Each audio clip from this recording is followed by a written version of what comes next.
Good evening. Happy Friday. TGIF. This is Freddie Vasquez with Basement Politics. And tonight is the weekly recap. I want to talk about the YMA Idol over at the Yonkers Montessori Academy.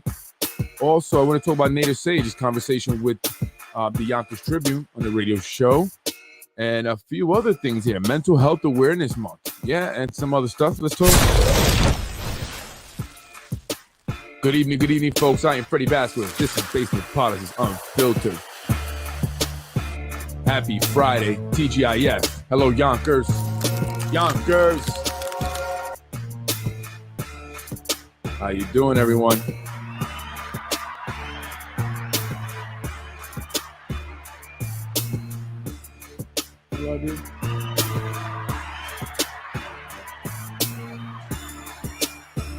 Good evening.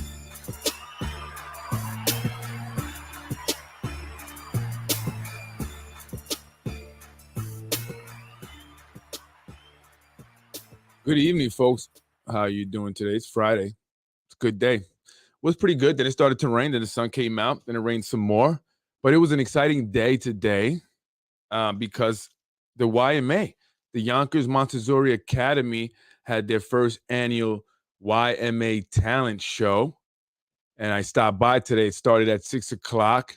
And I was very impressed by the amount of parents and family members that were there. But I was more impressed by the talent. There's some talented kids here in the city of Yonkers. I'll tell you that. And they have a wide range of talent from singing, dancing. Some played instruments, guitar, piano. There was even a comedian. That's right, a comedian. And he was funny. Young guy went up there and did his thing very confidently. Talked about mom and dad. It was a great routine. And for anyone, any age, to go up and do comedy in front of a crowd like that, there was a lot of people there. Took a lot of guts, takes a lot of guts. So shout out to him and his performance. And the rest of the kids that went up and performed, it was awesome. Shout out to the administrators, the staff, the teachers who put it together. My wife is an assistant principal there. This is something that she has done at prior schools before. So she, had this idea and she got, the help from people and they put it together. Shout out to Mr. Solicito. He did the artwork and the YMA lettering and stuff like that. It was excellent. Did a great job, man. Did a great job. Shout out to Gamby, Mrs. Gamby, and shout out to the other staff members, teachers, administrators. I don't know the name, but you guys did an amazing job. Amazing job. And I really wanted to stress that. I wanted to start out with that because I want to start on a positive note. And I love education. I love the kids. It's very important for me because, it helped me come out of a situation where many people don't come out of. I broke the cycle of poverty. Education was very key to that. Education and getting married to a great woman. That is the key. That is absolutely the key. So shout out to YMA. Shout out to everyone there. It was excellent. And shout out to the families, the parents. There were a lot of people. Wow, there really were a lot of people. I was very impressed. I want to talk about next Mental Health Month. That's right. It's Mental Health Awareness Month. Did you know that? I'm sure you have. Our elected officials have been mentioning it for quite some time now. And I guess it's great that they're talking about mental health. But now I have to switch gears here and be critical. And I've mentioned this before. These are these feel-good things, right? These feel-good legislations that they pass. Mental health issue or Mental Health Awareness Month. I saw a congresswoman wearing a green dress, a congresswoman, United States congresswoman, and she put on her Facebook page, "In my green dress for Mental Health Awareness Month. I have my green on." And I said, okay, great. And what else are you doing? Wearing a green dress, making a post, and naming a month in honor of mental health doesn't do much. It doesn't do anything at all. Mental health is an issue that people deal with every day. Every day. And the other day in the council meeting, they took a moment of silence for Mental Health Awareness Month. And I said, why don't you take a walk down the steps into Getty Square You can go there every day and you'll see people who are suffering from mental health. Mental Health Awareness Month. Many elected officials are celebrating. It's almost like they're celebrating Mental Health Awareness Month. For example, one Democratic woman posted a picture of herself wearing a green for mental health. She captioned it, "Wearing my green." I commented, "Great, but what are you actually doing to address the national mental health crisis in America?" In my interview with Congressman Jamal Bowman, I spoke about that. Our Congress has declared a national mental health emergency. Our local officials are no different. Much of the legislation introduced by our council members are often feel-good stuff like naming a month in honor of mental health or Hispanics or Italians. However, that gets nothing done. Nothing changes. Mental health is a serious concern that affects people every day. Every day, right? Go to Getty Square. Every day you'll see individuals suffering from mental health standing in front of businesses or lying on the floor or walking up Main Street yelling at no one. Well, at least we see no one. Oftentimes we associate mental health with drug use and homelessness, but we don't see how it impacts a lot more, such as violence and crime. And please, let me be very clear. I am not saying mental health equates to crime.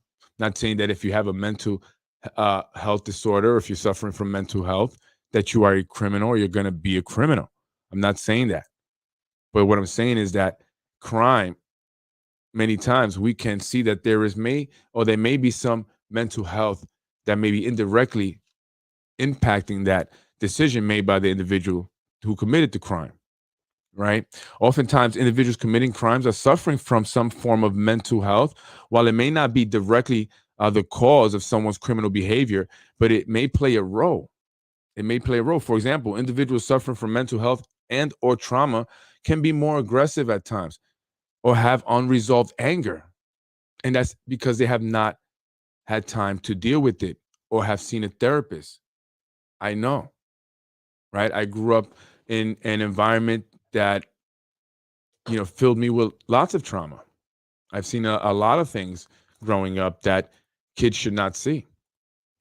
And as a result, I had developed some anger. So, as a kid, I used to be, that was my thing. I used to get into fights as a kid in school, but I was very respectful to teachers, right? I wasn't one that was disrespectful. I just had anger from things that were going on at home. And then that can lead to some action that could be considered a crime. You're just getting mad and fighting somebody and assaulting them. That's a crime, right? So we don't think about that when cops are out there arresting young individuals, particularly here in Yonkers, particularly Black and brown individuals who are suffering a trauma that they have yet to resolve. Absolutely a trauma. And we all probably suffering from a trauma that we've yet to resolve or are working to resolve it. Right. So I don't want to say that mental health equals crime. I'm just saying that, trauma is a form of mental health. You suffer, childhood experiences that can result in adults having PTSD. The bottom line is that our elected officials need to do more than linking a month to a problem. That does not resolve the issue, nor does it make a difference in the lives of the people who are dealing with mental health or any other issue that they name a month after. So here you go. Steps for mental health in honor of mental health awareness on Saturday, May 14th, 2022. From 1 to 3 p.m. at Lincoln Memorial Park over there in South Broadway, McLean. Join them for surprise unveiling, resources, games, and music. They're gonna do the surprise unveiling of what for mental health. This is gonna be a clinic that's gonna provide free therapeutic services for young people and young adults and anyone in need of mental health services. I hope that's what the surprise is. Moving on to crime. Crime in the city. Crime in the city. They say crime is down, but is crime down? Another store on South Broadway was robbed in broad daylight. Yonkers police arrest 3 Bronx men for a smash and grab robbery at the Golden Square jewelry store just before you get to South Broadway and Hudson Street there over by the Bank of America. Four individuals went up to the window, smashed the glass, and grabbed all the jewelry they could before running off with $100,000 worth of jewelry, according to the owner. I'm in the insurance business also, by the way. I do property insurance. I negotiate property insurance claims, actually. So I assess insurance damages on the property as well as the personal belongings. So I'm familiar with this stuff. And it's coincidentally or interesting enough, I walked by the store a few days before this happened, and I looked in the window and I actually questioned if the jewelry was real. I'm just saying, I'm being honest. I'm not trying to knock the owner. I'm not trying to knock his hustle, but was it $100,000 of jewelry at the window? I mean, not from what I saw, but maybe jewelry or the price of gold is up, right? Gold prices must be through the roof.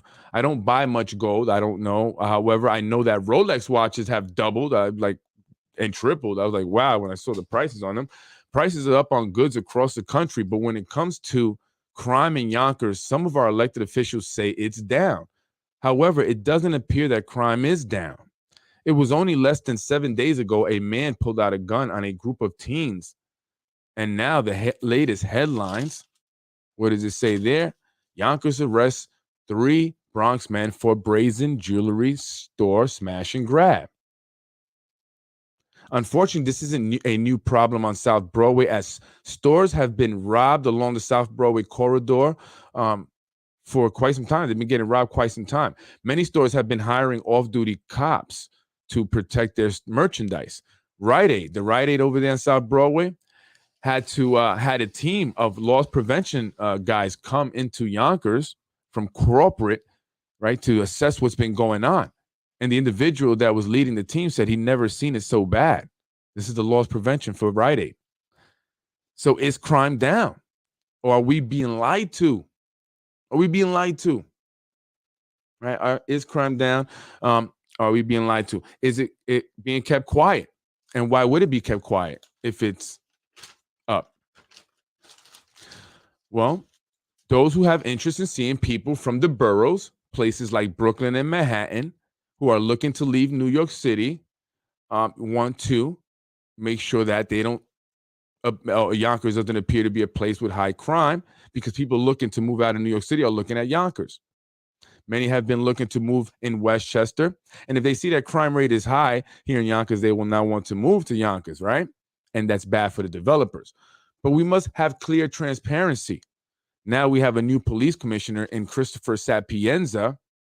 I would imagine we should be seeing some different strategies being implemented to address the very real problems we have in Yonkers with crime, especially here, on South Broadway there. A lot of the stores are getting robbed. A lot of stores here in Yonkers, downtown area, are getting robbed. Remember the guys that got beat up by the grocery store workers? Remember that incident? It was all filmed. So actually another store was damaged last week on South Broadway and Valentine. Smashed the windows, front windows, same thing. They didn't take anything. It was a tattoo shop, I believe. And then we have the gun issues, gun violence. Again, it was less than 7 days ago when an adult male pulled out a gun on a group of teens on Ridge Avenue off Lake Avenue. Seems like the group of teens may have been from Gorton. And I was saying that maybe we need more foot patrols. Maybe we need more police satellite stations, especially after school. And I know they have them in Getty Square. And I'm not blaming cops, please, because I don't want the Yonkers News Wire writing a report or post about me hating cops or calling them racist. I'm just saying that maybe we need more foot patrols, bike patrols, especially now in the summertime. It's going to really get hot. Listen, growing up in the hood, and I grew up in Southwest Yonkers, we knew the summertime, we knew it was going to be fire. It was, and I don't mean buildings burning. I mean, block is going to be hot. It's going to be fights. It's going to be gunshots. It's going to be people probably getting shot, right? It's going to be a lot of craziness, loud music. It was crazy. You could hear it, the fighting, the police, the ambulance, you grew up with that. So when I moved out of it, it's weird. When I moved out and I moved somewhere that was very quiet, all you heard was birds and stuff, it was weird. It was a little like, I got to get used to this stuff, right? So it's going to get hot. It's going to get more crazy out there as the summer approaches. So Christopher Sapienza, new police commissioner, maybe foot patrols. And I hear that they do have some posted on No Dine Hill, although I was there in that area today. I didn't see any officers posted there, but that is something that a lot of residents of the city of Yonkers have been talking to me about. They've been talking to me about more foot patrols, that they want to see more foot patrols. So we'll see how that happens now that we have a new commissioner. Will that be the case? I just want to see if we have any comments here. Perps in the incident were black males as expected. Wow, this is Yonkers. Okay. According to Joe Biden, though, MAGA are the biggest terrorists in the country. The president and the left will continue to ignore the obvious, which is that black people are the demographic predominantly committing violent crimes in just about every city in the country, including Yonkers. Wow. Okay, I'm going to read this though. Statistics will back that up. So no need to waste any time on that. Most in the Democratic Party locally or throughout the country want a lawless society, and they enable these soaring crime rates we are now witnessing at astounding rates. Democrats want police departments defunded and soft on crime, judges and DAs in place so that thugs like these in the particular incident are released with no bail. Let's talk about bail, or she could be she talking about bail reform. Democrats are also support the real domestic terrorists in this country. Black Lives Matter. This radical left-wing organization pretenses to make people believe that black people are still very oppressed.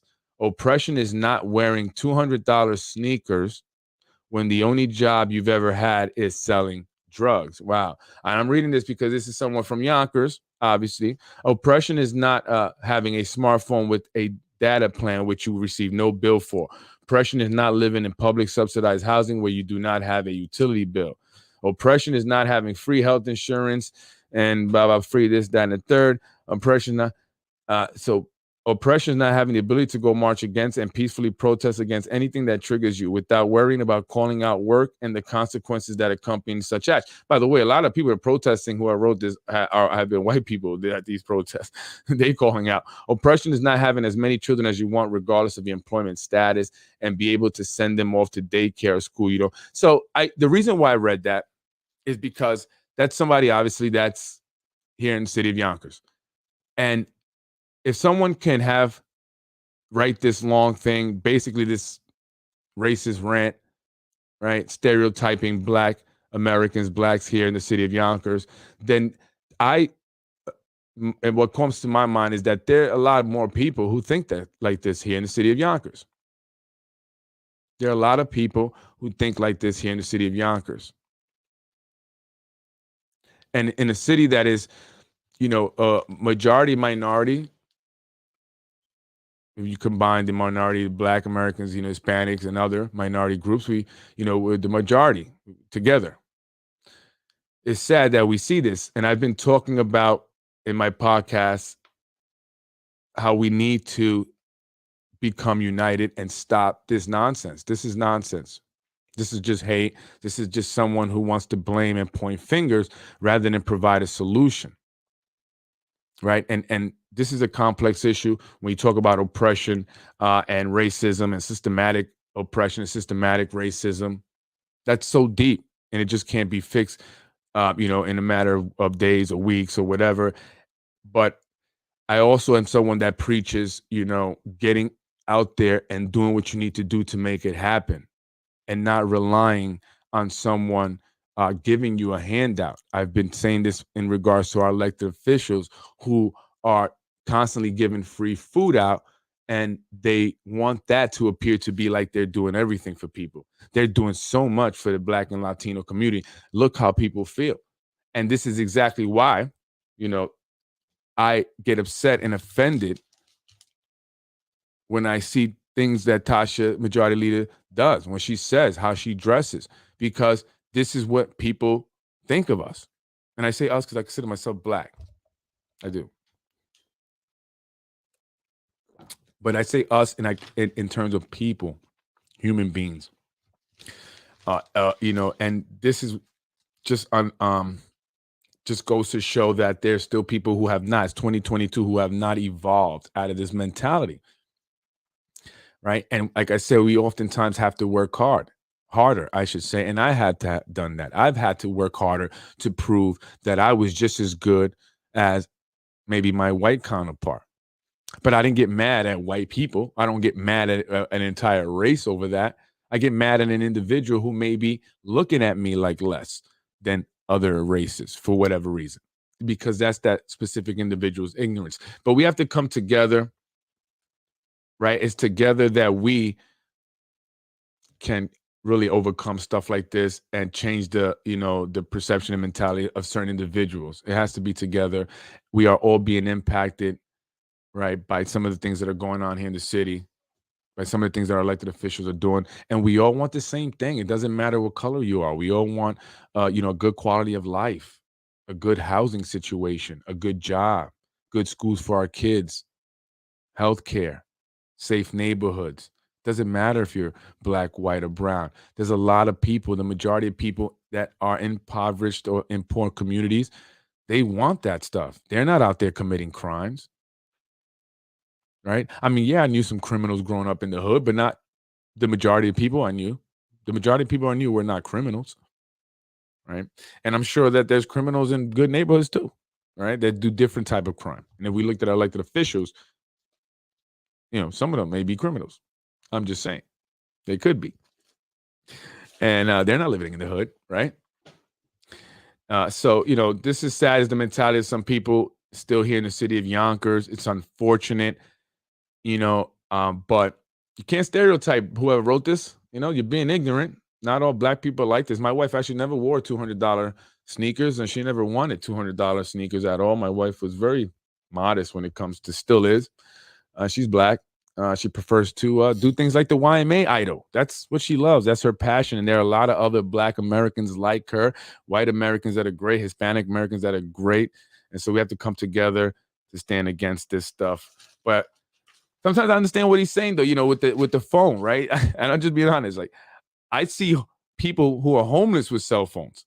That's one thing that everyone has. It doesn't matter if you have no money, if you're poor and you're homeless, you still have a cell phone. I see a lot of people with cell phones wandering the street on with their cell phone, haven't showered, but they got their cell phone and it's working. It's got, it's connected. It's got service. And that's, so I've noticed that. I have. It's something I've mentioned to my wife, like, babe, everybody got a cell phone. Even homeless, it doesn't matter. Got a new, and sometimes they're better than mine, new iPhone. But I wanted to read that just to remind people that there are still individuals with that mindset, the racist mindset, stereotypical mindset. And just to explain that whole $200 sneaker thing, right? For anyone who's listening who might be a racist and think that same thing. Why they can't afford to live in, they don't even pay their own rent, and they got $200 Jordans on. Yeah, I understand. That makes sense. I get it. But you have to look at the psyche of it. These individuals that don't have anything, they know they live in the projects.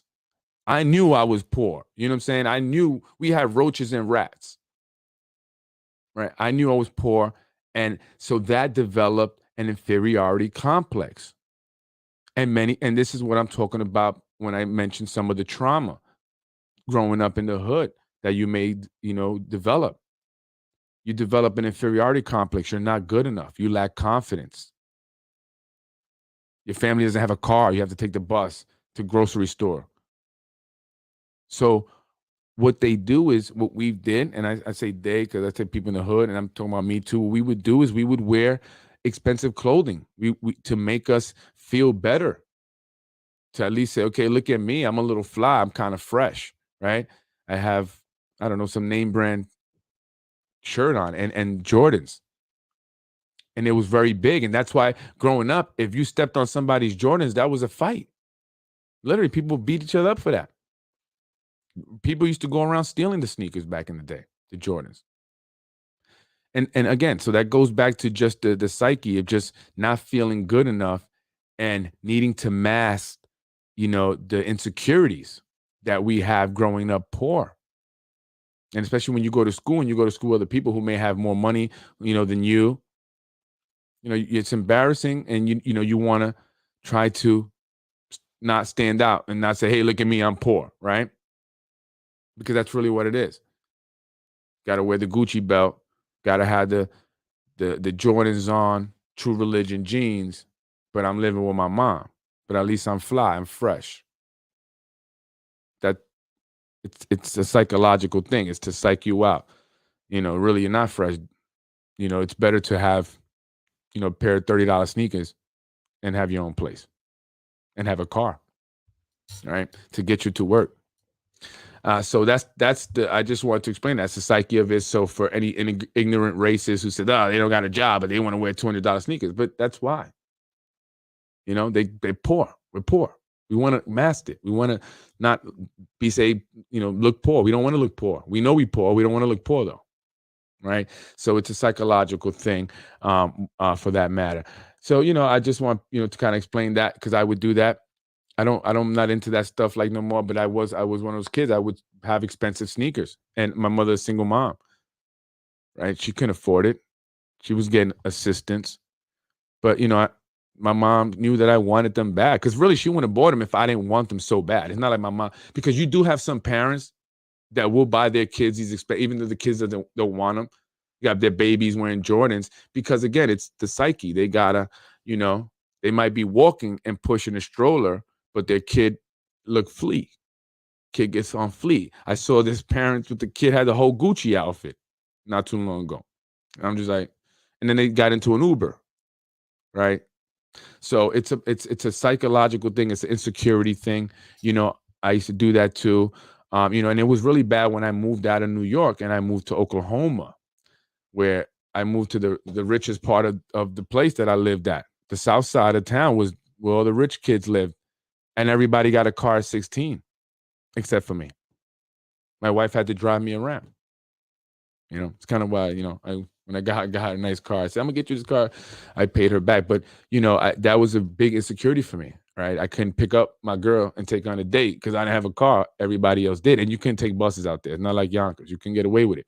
And so for a long time, that was very insecure because of that. And I did get made fun of. My friends would make fun of me, right? And they were joking, but they didn't realize how that really affected me because I was poor. I was at the time we weren't on welfare anymore. My mother decided to, she's not going to do that anymore. She wanted to, move in a different direction. She started to work full-time job after getting, an education and stuff. She was going to school, and she said, "That's it. No more do I need the welfare. I'm going to get me a job. I'm going to work and do it on my own." And she did.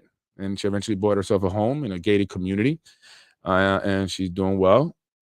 And that's what it's all about. That's what welfare and social service programs are about. It's about helping you get your footing. It's not meant to be on it for the rest of your life. It's not meant to pass it down to your kids. That's not an inheritance. And I know people that do that. They'll give their kids their Section 8, right? And they'll pass it down or something like that. But you're teaching your kid how to milk the system. And many times people think that they are playing the system. Yeah, I'm getting over. No, you're not. You're not. Right. And so, like I said, it's there to give you, to help you get your footing, give you some assistance while hopefully you're working on ways to better yourself, better your financial situation. Because especially if you have kids, you want to teach them different. And I prided myself on not needing to be on welfare as an adult. That was my big thing. I don't want to be on welfare as an adult. I want to work hard. I didn't know what I wanted to do, but I knew I didn't want to be on welfare. I didn't want to be poor. I didn't want to be on welfare, but I know what I wanted to do. But at least just putting myself in situations where at least maybe an opportunity could come up, and it did. And that's why I met people. So again, you have to put yourself out there. Like my mom said, it's not going to fall on your lap. You got to go out and get it. So that's what I did. And I learned from people and, and I just kept hustling and moving up. But I prided myself on not needing to be on welfare as an adult and not to be negative or judgmental. People, if you need it, you need it. You have to take care of your kids, but it should be something that you're using to get your footing, get back on, your feet, or get yourself, an education, some maybe training, get yourself a job, thinking forward. I think the problem is when, people just kind of stay on it and they just kind of have no real plan, just being on welfare. And like I said on the podcast yesterday, I was in a store. Woman was complaining about the milk being $6. She had a benefit card and she goes, $6. man, welfare is going to have to start giving me more money. That's how she said it. Like, welfare is going to have to start giving you more money because the prices are going up. And it's just like, there's people that work, and don't get the welfare, and they are short now because the price is going up, and they can't demand it from nobody. They can't just go somewhere and demand it. I need more money because price is going up. They're not going to go to their employer and say that, right? And so what I've learned also, is and notice is that also sometimes people develop a sense of entitlement when being on welfare. Like you just expect it to be given to you, like the government owes it to you. The government doesn't owe it to you. The government doesn't owe you nothing. Nobody does. Let me tell you that. Well, except for your parents, because you didn't ask to be born, right? We said that. I didn't ask to be born, right? So your parents owe you to take care of you for a certain extent, and then you're on your own. But, so I just kind of in my mind, it's like, wow, that's just part of that sense of entitlement when some individuals just have been getting free stuff handed to them, right? And they like demand it now, and you better, or the government better give it to me. No, you better go get a job. You better figure it out. That's what most people have to do, And honestly, I say that because I want particularly my people, because you see, you go to downtown area, you see a large population of the Hispanic, impoverished, and blacks also. And I want my people to, have a break in the cycle program. I want kids to start to break the cycle. Forget this, being on welfare and stuff like that. But they also need to have opportunities, resources, and education and things that will help them do that. And that is why I get on the elected officials, because handing them free food is not going to help them get there. You're teaching them to be dependent. And that is not even your job. Your job is to pass legislation so that they can implement stuff that will educate individuals, children in impoverished communities, so that by the time they're in their adult life, they're not impoverished. That's what you need to be doing. But if you're just handing out food and that's it, you're just perpetuating a dependency. And that's what I don't like. And you're not doing anything. You're not helping. That's like a parent who continues to allow their 35-year-old child to live in their house with them, and they don't have to pay any bills, right? And understand it's getting hard out there. But remember also, there are a lot of homeless people, and they don't have kitchens to cook that stuff you guys are handing out. And some people are rolling up in cars. I'm just saying. And they're not old cars. They're not Humtis. I've seen some new Toyota Highlanders, and people are loading up their cars with that free food. So, just make sure it's reaching the people that it needs to reach. So anyway, that's my whole rant on welfare. I'm big on, making sure that you do for yourself. You learn how to do for yourself. You break the cycle. You don't rely on welfare. And not that welfare isn't something that people, if needed, need the help they should get to get a footing, right? And get themselves on track, get an education or get some training so that way they can go ahead and get a job and take care of themselves and start to pay for their own bill. But you can't perpetuate the problem by, making decisions that are not the best. Having more than one child, right? Maybe when you have yet to get your footing. And this is why it was very important for me, and this is just me. Before I had a child, I was waiting. My wife and we didn't have our child till I was 30. Because we wanted to wait. It was very important. We're going to do it. You have to plan, kids. You guys got to plan. That's big. If you don't have a plan, you plan to fail. So we had a plan. College first, get married, then kids. And they say when you get married, your kids are more likely to be successful. Statistical fact. So something for you to think about. If you get married and then have kids, your kids are more likely to be successful. If you get married, you're more likely to be successful. Maybe not at the marriage, but at least financially and professionally. You can always find a new wife or husband. Moving on. I want to talk about really quick Judge Ada. Oh, really quick. I wanted to show this because I was accused of talking about Mike Breen's family and saying that he was milking the system. I did say he's milking the taxpayers because I got it from the Yonkers Tribune. Here you go. Okay. These are the articles where I got it from.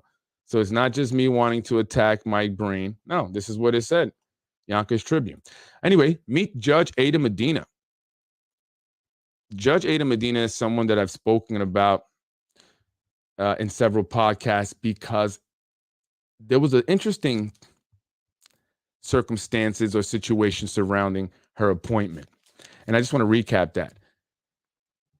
Judge Ada Medina was appointed after Judge Quinones moved on up to the Supreme Court. However, she was not initially someone that was on the top 5 or top 10, but somehow became the choice. There was an individual that wanted to run he wanted the position. And he went and asked if, hey, listen, I'm interested, but they told him it wasn't his time. It wasn't his turn. He can't run. And he didn't like that answer. He felt that, hey, everyone should be allowed to run. Absolutely. That's how it is. That's how it's set up. But not in Yonkers, not in the city of Hills. And because he attempted to run or enter the primaries, he caught a lot of retaliation. Not retaliation, but a lot of retribution, the word I'm looking for. They went after family members who work for the city. And they even had a meeting about the gentleman where they spoke about his mother. True story. They spoke about his mama. And that really set him off. And I thought it was on from there. But apparently, the individual had a change of heart and decided to go ahead and support Judge Ada Medina for this seat there in the city court instead of challenging her in the primary. You know how it goes here in Yonkers. Judge Ada Medina is also another individual that has connections to Zahi Jeris, which is why I also mentioned her. And again, we saw what happened to the individual who wanted to challenge in the primary. His family members were attacked. They threatened him. Same like Mike Cater. What's the common denominator? Zahi Jeris. Now there's no one challenging Judge Ada Medina, so she's got it free reign right into the seat there. She is Hispanic. However, her stepfather is a member of the Jordanian community, and that is how she is connected to Mr. Zahi Jeris. Some question, why was she fundraising if she had no one to run up against? There was no one challenging her. Why was she raising the money? But if you've been paying close attention, folks, a lot of the individuals associated with Mr. Zahi Jeris have been raising money lately. Majority Leader Tasha Diaz, John Rubo, Ada Medina, just to name a few. My name is Ada Medina, and I'm serving as city court judge here in Yonkers. I am a lifelong resident and Democrat of Yonkers, and I graduated from Northeastern University School of Law in 2002. She came from Legal Aid. She was the region chief at Legal Aid. She was actually the individual who wanted to challenge her boss, which I later found out. When they found out the individual wanted to run for office, they found Ada Medina to appoint instead because she was his boss. And not only that, she was a woman and a Latina. And in this climate, it's becoming more difficult for a white male to defeat a Latina. And that's what they've been doing. That is the strategy that has been implemented by Precision Strategies, the company owned by Zahi Jeris, the company that is managing Ada Medina's campaign. On her flyer, she had Zahi's son, Frankie Jeris, a 22-year-old college student who lives at home with his dad, as her campaign manager. Many other elected officials also have hired Precision and have had Frankie Jeris as their campaign manager. Interestingly enough, Frankie Jeris was recently caught using some of the candidates that they've have worked with Facebook accounts to harass other individuals of the community. So if you are someone who's hired Precision Strategies, let them know once you're done with them to close your Facebook account that they created for you, because they'll use that for nefarious reasons. And it comes back to you. Just saying. Just saying. And she being associated with Zahi Jeris made many wonder if that was really ethical. being a judge, being associated with an individual who's been convicted of political corruption, a felony, and served 4 years, why would she associate herself with such a gentleman? And would her integrity ever come into question as a result? We'll have to see what happens come January, or I should say June, for the primaries. No one will challenge her. She's going to go right in. They saw what happened to the individual. They sent a message. They did the same thing with Mike Cater. That's a message that they sent. Moving on. Yeah, that's about it, folks. Oh, actually, I did want to mention Nader Sage was on the Hezi Yonkers Tribune radio show. And Hezi loves this guy. He just bigs him up crazy, right? Such a great guy, Nader. You're doing some wonderful things. And I do this and and I passed the legislation and it really did nothing for nobody. He just loves the guy. He says, you did all this great stuff. And I listen, waiting to hear all the great stuff that Nader Sage did. All he talked about was bills or legislation that he's wanting to introduce or has supported primarily, but none of it was meaningful. None of it had any impact. None of it, I can say, was something that we should thank him for. He is support of Bill A6616, which will allow for schools to teach transgender sexual orientation and other sexual orientations to grades K to 3, kindergarten to 3rd grade. And Nader Sage is in support of this. And I'm totally against it. I want my parental control of my own kids. I don't want my parental rights being taken away so that my kids can be taught transgender sexual orientation or any sexual orientation. I haven't even talked to him about the birds and beads yet. Let me do that. That's my job. I'm the parent. But if Nader Sage and others have their way, like Jersey, they will be teaching our kindergartners, 1st graders, 2nd graders, and 3rd graders about transgender sexual orientations, and they will use books like the one that talks about a boy bear who transitions into a girl bear.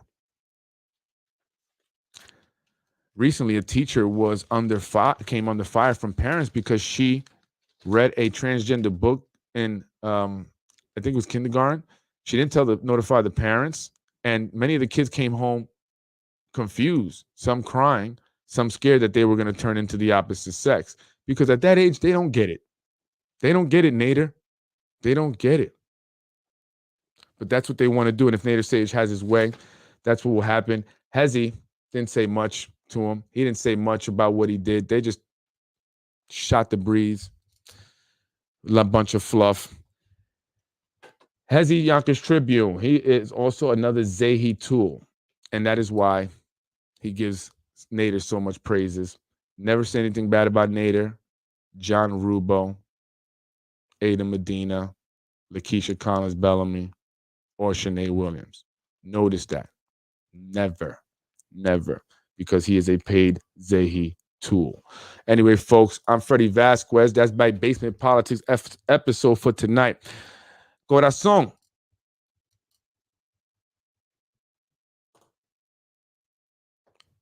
As majority leader, was it your job to give the city council president a hard time?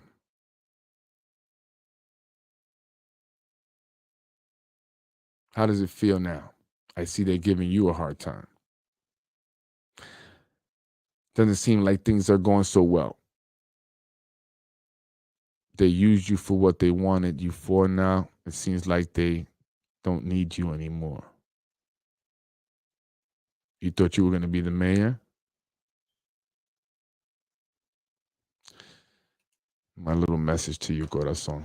Have a good night. I'm Freddie Vasquez. This is Basement Politics Unfiltered. I can't wait. Folks, it's going to be a great election cycle next year. It's going to be great. It's going to be amazing. It's going to be fun. There's going to be some surprise individuals. There's going to be some money being spent. There's going to be people challenging. They're going to come hard. I can't wait. I look forward to it. That's right, Brian. Hurrah. I said it, and I say it again. I can't wait. District 1, 3, 5. Watch out now. Freddy wins. Fatality. In another one, Mr. Rumo lied to me. And I don't vote for a person that lied to me. Thank you very much. Let's get it popping. Thank you, folks. I am Freddy Vasquez. I appreciate you guys watching. Thank you very much. Please continue to share. Don't forget, the Dare to Share contest is ongoing. Will you be the $100 winner next month? Every month, someone will be selected to win $100. The person that shares the most podcasts. Not posts, but podcasts. Will win $100 for that month. That's right, folks. Ask the last $100 winner. He collected his money. Will you be collecting yours? Make sure you share my podcast, the Dare to Share contest, where every month you can win $100 cash from Basement Politics, courtesy of me, Freddy Vasquez, and all those who seek change here in the city of Yonkers. Time to pass the baton. My Latinos, stand up. We have a lot of juice now. Don't let them gas you, because they're coming to, and they will if you allow them. Don't take the piece of the pie. There's a whole one in the oven waiting just for you. I'm Freddy Vasquez. Thank you very much. Have a blessed weekend, folks.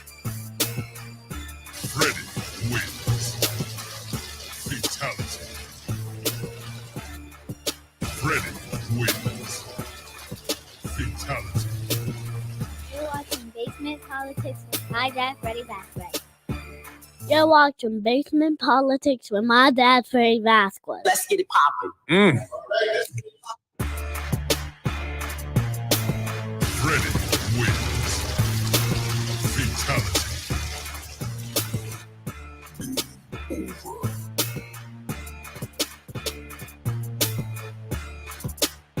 Thank you for watching Basement Politics with my husband, Freddy Vasquez. Freddy wins. Fatality. I was raised in housing. I don't think you were. I went to Yonkers public schools. I don't think you did. We can go on all night with this, honey. Freddy wins. Fatality.